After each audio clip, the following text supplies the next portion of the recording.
reading from the ancient texts. I put a bow on this mic, by the way. I hope you like it. Hi, I'm Rory, and I'm a songwriter. I recently released a song called A Song is a Spell. So I thought today I would break down the lyrics for you. I thought to myself, how can I, Rory, make people listen to this song without turning up at their house at night and forcing them to do it?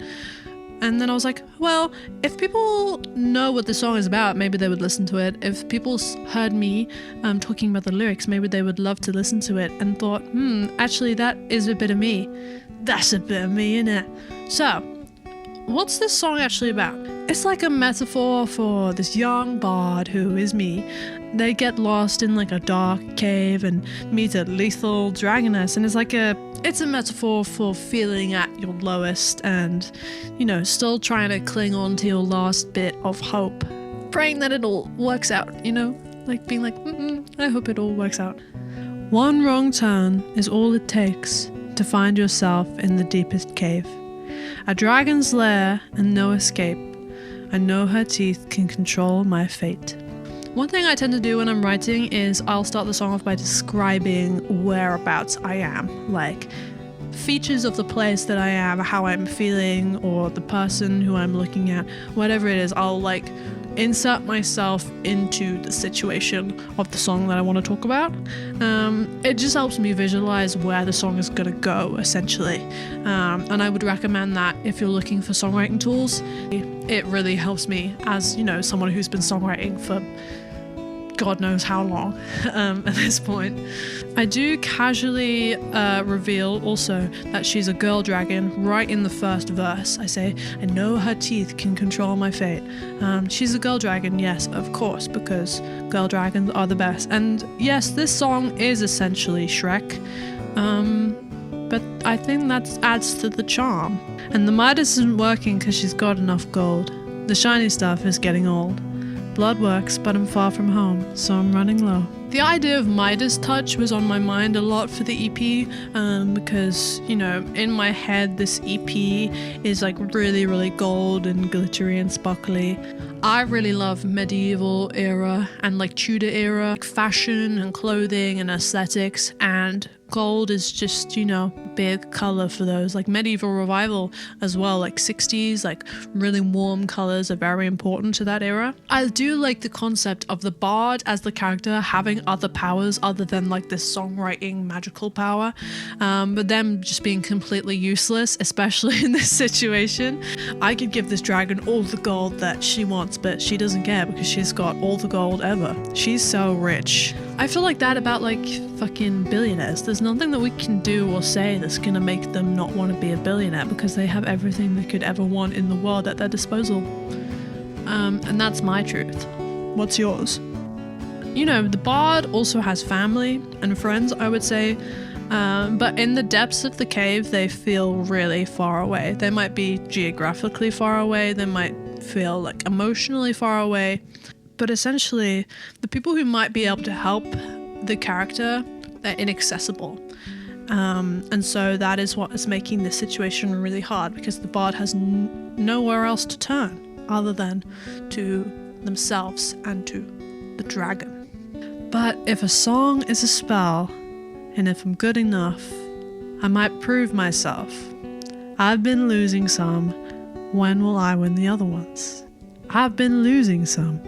When will I win the other ones? The concept of a song as a spell comes from my own perception of myself, because a lot of times in my life I felt like songwriting is the only thing I'm really good at. And, even if I have other passions and other interests, songwriting is always the thing I go back to because I feel like I'm really, really good at it and I like doing it. And it's the thing that I think about every second of the day. Sometimes I feel like it's the only thing that gives me worth as a person. And so even when everything is going wrong in my life, everything is terrible, I'm just but if I can just write a really good song right now, and then everything would be fixed. And if I write this person a really good song, then they will love me. And if I can just, prove myself to the people who I looked up to, then everything's gonna be fine. If I can just write a really good song, everything's gonna be fine. That's the thought that carries me through most days. Writing is my safe space. It's my safe thing, and I love that. When I was writing this song, the phrase, you win some, you lose some, was very prominent for me. And so that kind of inspired the line of, I've been losing some, when will I win the other ones? If you win some, you lose some. If that is true, like, when am I gonna win some? Like, I haven't been winning any. I've been losing, certainly, but when am I gonna win some? I'm quite privy to this mindset of, okay, this bad thing has happened, but that means this good thing is gonna happen later, right? Because it's like, you win some, you lose some. That kind of gets harder and harder to keep up as you keep losing some, and then you're just like, when am I gonna win some? Like, it gets harder and harder to be optimistic. One mistake is all you need to lend yourself to a violent greed.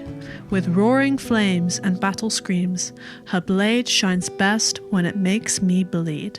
For second verses, I always struggle. Second verses are my least favorite thing to write, just because I'm like, I've probably got like a really good verse or a really good chorus, and it feels so hard to follow it and to like make that thought whole and complete. As much as I adore songwriting, it comes very naturally to me. Second verses are so difficult to write. They're the most difficult part of any song to write. But this one I feel like is actually a good one that I've written. Maybe because I was quite stuck. So I got into a session with my lovely producer and good friend Vibke. Yeah, I just bounced ideas off of her, and that really helped me. I don't do that very often, but it really helped in this situation because I knew that I wanted this song to feel very vivid. And so I really wanted to make the second verse like really good.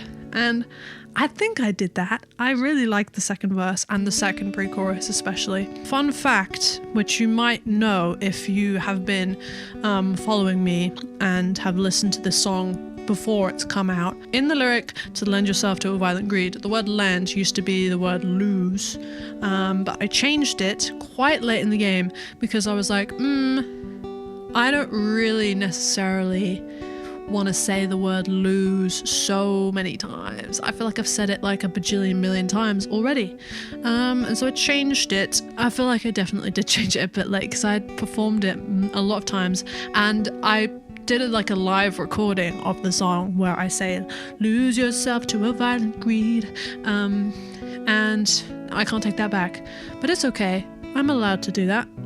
But who makes the rules? I do. Her blade shines best when it makes me bleed is one of my favorite lines of the whole song. I really love alliteration. If you can tell, my name is Rory Rockett, and so this is really just satisfying to say. And I think sometimes a good lyric is just one that's really satisfying to say. It doesn't necessarily have to make sense. You know, this lyric does make sense in the context of the song. Like, it talks about how this dragoness character, she's just like violent, and that's her nature, and she looks sexy at her best when she is being like violent and killing me.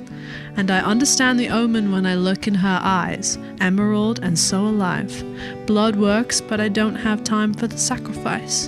And then we go straight into, I understand the omen when I look in her eyes. Like, understand the omen is also really fun to say. Blade shines best when it makes me bleed. I understand the omen. Like, the pen was on fire whilst I was writing this. Yeah, I'm very proud of this sort of sequence. It's very satisfying to sing. When I sing it, I'm like, oh yeah, I'm really getting into it. As well, like, emerald and so alive is very, I really love including colors in songs, and colors are really important to me. What gave you that impression? I think colors in songs, I find them really cool because it just makes it that more vivid to me, and it makes me, you know, have a picture in my brain. Like, I can see this dragon when I close my eyes and I listen to the song. It's very cool to me. Emerald and so alive. Blood works, but I don't have time for the sacrifice. But if a song is a spell, and if I'm good enough, I might prove myself. I've been losing some. When will I win the other ones? I've been losing some. When will I win the other ones? I've been losing. I think a song is a spell in multiple contexts. You know, of course, like in the fantasy context, a song can be a spell if you're a bard and you're playing something and magic comes out. But also, like, a song is a spell in reality. Like, songs can make you feel so many different things: happy, sad, angry. Music is so powerful in my life and in the lives of so many people. And it can make you feel any sort of emotion and see things differently. It can communicate, it can make you in love, it can make you hate. And it's like, just music is the best thing ever, guys. Music is the fucking best thing ever. Like, I love music. I love writing songs and I want to do it forever. So please subscribe so I can make money and live. Through her fury, I cannot see any real difference between the dragoness, the wildest beast, and the dying warrior inside of me. To fight is not my destiny, but isn't that the way I make it seem? The bridge to me is really like the core of the song, definitely. I make this comparison between the dragon and the dying warrior inside of me. And it's really important in the scope of the EP. My song Portal, which is out and you can go and listen to it, I describe these knights with love adorned from the place they'd been before, and I say, saw the light, saw the good, chose the sword. And I'm just like making an observation about how these knights have, you know, seemingly sold their soul away to violence and glory. And then 2 songs later, I'm essentially in the same situation. I'm ignoring my true nature in order to fight myself and fight this dragon. And it represents an external conflict, sure, but also an internal one, definitely. It's the realization that you are exactly who you swore to destroy, and you've become the person that you never said that you would become, that you always tried to stay away from. It's real self-loathing generally, and you know, it's a recognition of self-loathing. You start to wonder, is this who I am, or is this who I've told myself I have to be? Does it have to be this way?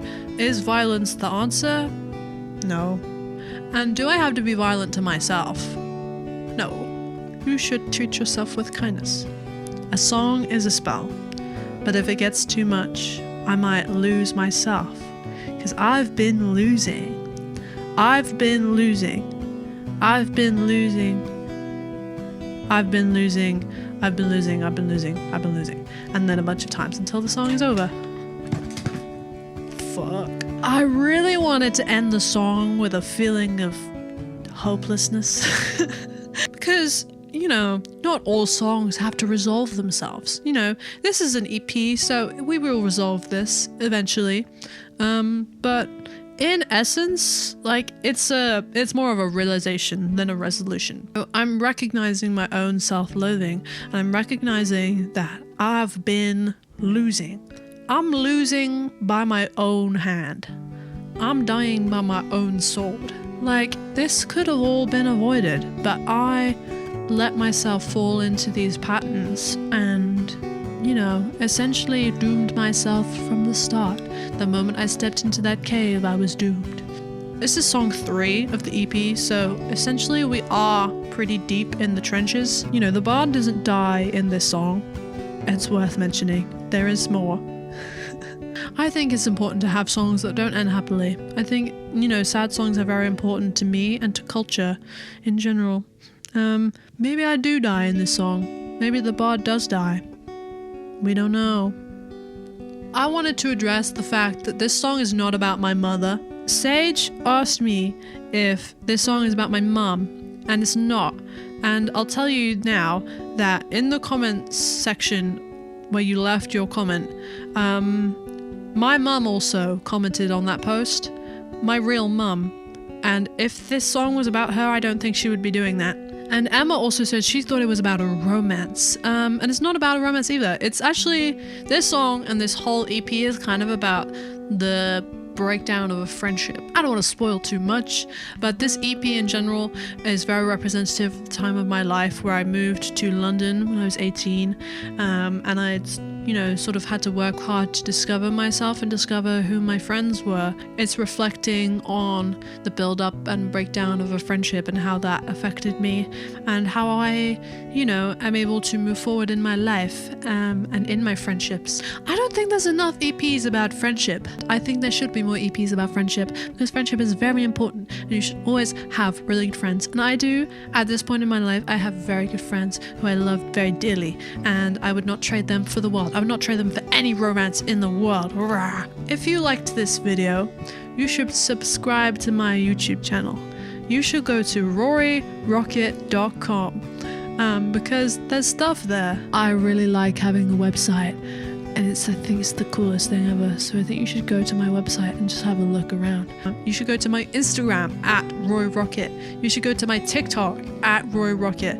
You should go to any other place that I might be. I have a Tumblr. I don't really use Tumblr very much, but I do have one and I should use it more because I'm a gay person. If you live in Red Hill, Surrey or the surrounding area, please come to my gig. I would love to see you there.